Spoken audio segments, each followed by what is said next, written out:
Section 3.3c, Components. In this final section, introducing components, we will look briefly at capacitors, inductors, transformers, switches, transistors, diodes, and integrated circuits. We will look at these components in greater depth in later chapters. Capacitors. To the right here is a schematic symbol for a capacitor. A capacitor is a basic electronic component that stores electrical energy in the form of an electrostatic field. The operation of nearly every electronic system depends upon capacitors, and they vary widely in their size and appearance. And in your textbook there are several pictures of capacitors that you commonly see, and I have put a couple examples of capacitors here that bring out the idea that they vary widely in size and appearance.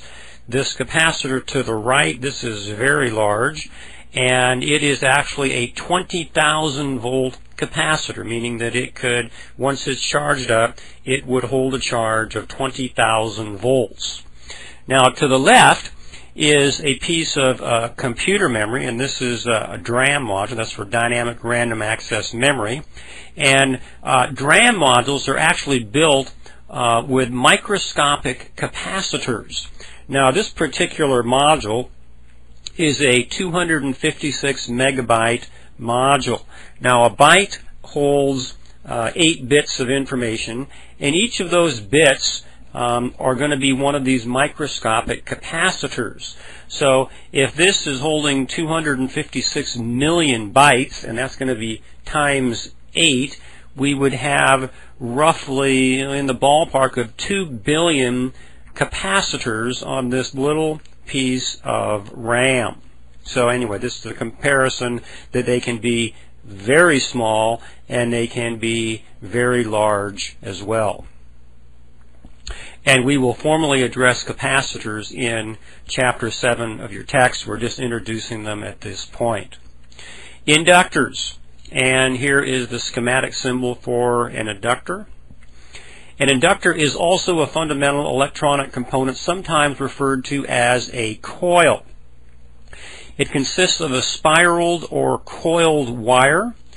The inductor stores electrical energy in the form of an electromagnetic field. And here we have some pictures of inductors. Transformers. And again, here's another schematic symbol down here for a transformer. A transformer is basically 2 or more coils whose electromagnetic fields interact. And so here's one coil and here is the other coil. Transformers are used to increase or decrease alternating voltages. Uses include stepping down voltages for use in computers and many other electronic devices. Now, as an example, a personal computer, you plug it into the wall, 120 volts, 60 cycles. But does the computer need that high a voltage? Well, the answer is no. And so the transformer is used to step that voltage down to a much lower level. Actually, the computer is going to operate, the highest voltage it needs is only 12 volts DC. So the transformer will step it down, and then we'll use some diodes to create a device called a rectifier, which will step that voltage down and make it into a DC level. They are also used for stepping up voltages for high voltage applications. So there are some applications where, in the case of, if we're talking about 120 volts, where we would want that 120 volts to actually be a higher level, and the transformer could also step that up. And we will look at transformers in more depth as well in later chapters. Switches. Switches are yet another group of basic electrical devices. Switches break or make circuit connections, and often the term is used, they open or they close connections.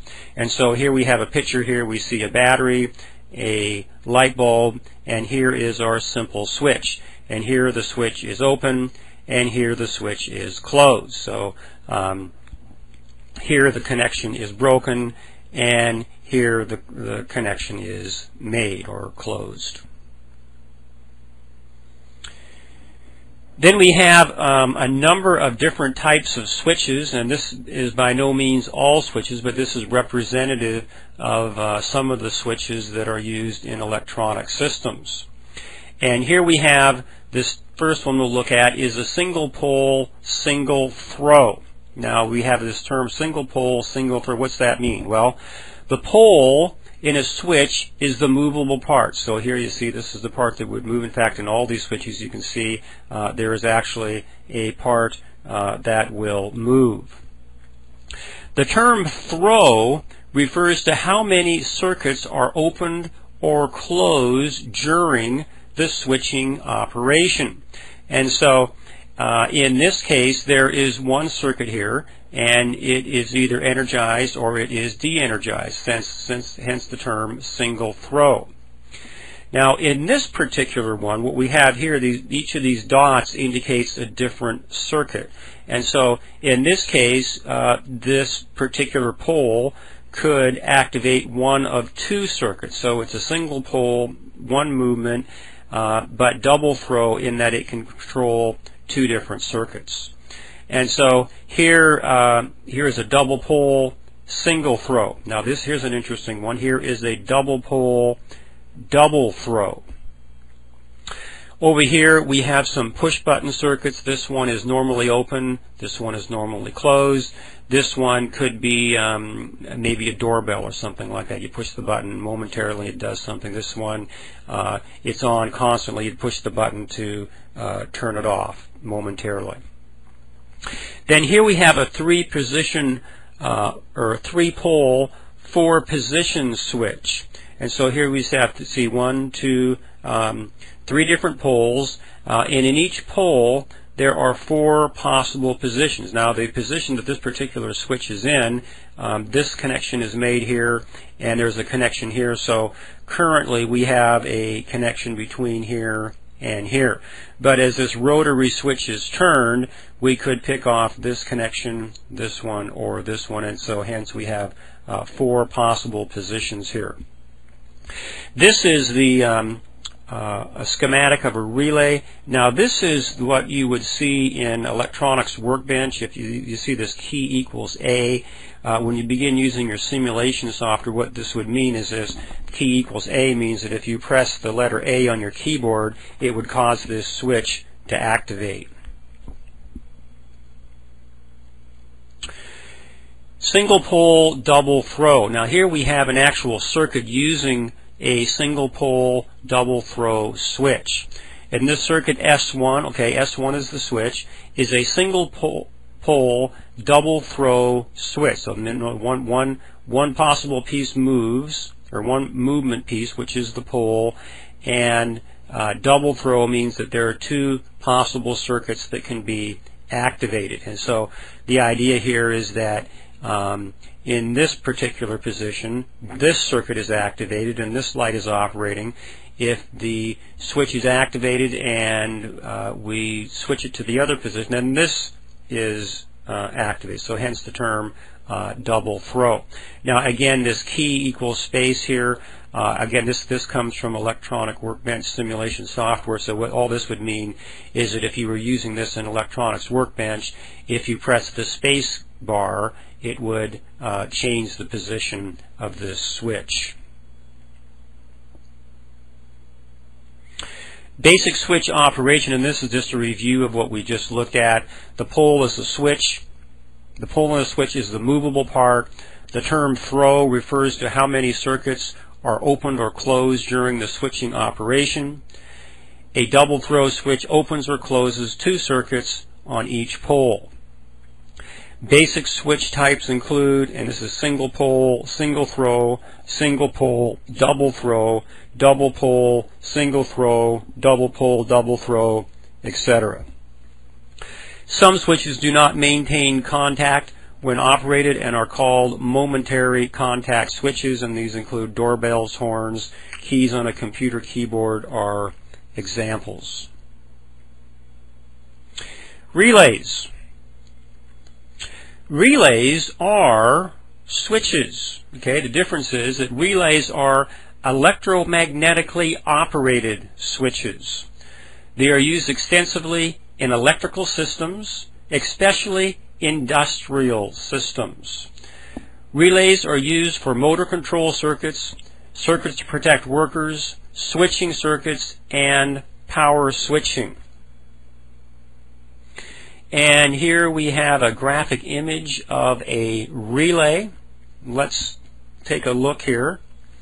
This relay has double pole, double throw contacts, and you see the contacts are over here. It represents two different switches that change state at the same time. So we could have two different switches wired, or two different circuits connected to this circuit, and they could either be simultaneously connected or simultaneously disconnected. A shows the switch in its de-energized state. Okay, this is A right here. This is de-energized, and B is in the energized state. And if you look closely at this switch, they may look the same, but there's some subtle differences. You'll notice in the de-energized state, you see that we have actually three sets of contacts here. These two are in contact at this. Now this is in the de-energized state. Typically a spring would be holding them in this position. Then down here, this is in the energized state. Now notice here we're applying a power supply, voltage is applied, current is flowing through this coil, and the electromagnetic field is pulling the contact pole, and so now this piece right here has been pulled down to the lower contact. And so now this is in the energized state, and it will stay energized until the voltage is removed, and then the spring will pull it back into the de-energized state. And these are some schematic symbols that you might see for relays, and I'm not going to go into these, but these are just representative of the different types of schematics you might see. The drawings do not always show the relationship between the contacts and the coil. For example, here you see the coil, you see the contacts, but you don't see there's no idea of how are these tied together. And that's commonly the way they'll be shown on schematics. And then you see the NC and the NO. The NC means normally closed, and the NO means normally open. This is a programmable logic controller. In fact, there's several of them. These are of the Allen Bradley design. PLCs are small computer systems used to control industrial machines and processes, commonly used in automation. Relays are used in these devices as the switching elements. So these would be controlling various automation functions, and the switching action would be done with relays. Transistors and diodes. Transistors and diodes are solid-state devices or semiconductors. They are used in many electronic devices, including amplifiers, computers, and industrial controls. Diodes are used to alter information signals, convert AC current into DC current, and as a protective device and switch. And here's a schematic symbol for a diode, schematic symbol for a transistor, and here are a number of transistors. Now, we have much more to say about transistors and diodes in later chapters. And then finally, we mentioned integrated circuits. Integrated circuits are miniature versions of complete circuits. Many ICs have more than 1 million components. Okay, that's 1 million transistors, resistors, diodes, inductors, capacitors, etc. And we will look at ICs in much greater depth in later chapters. So this section 3.3, we have introduced many components, and we will be looking at these components in greater depth in later chapters.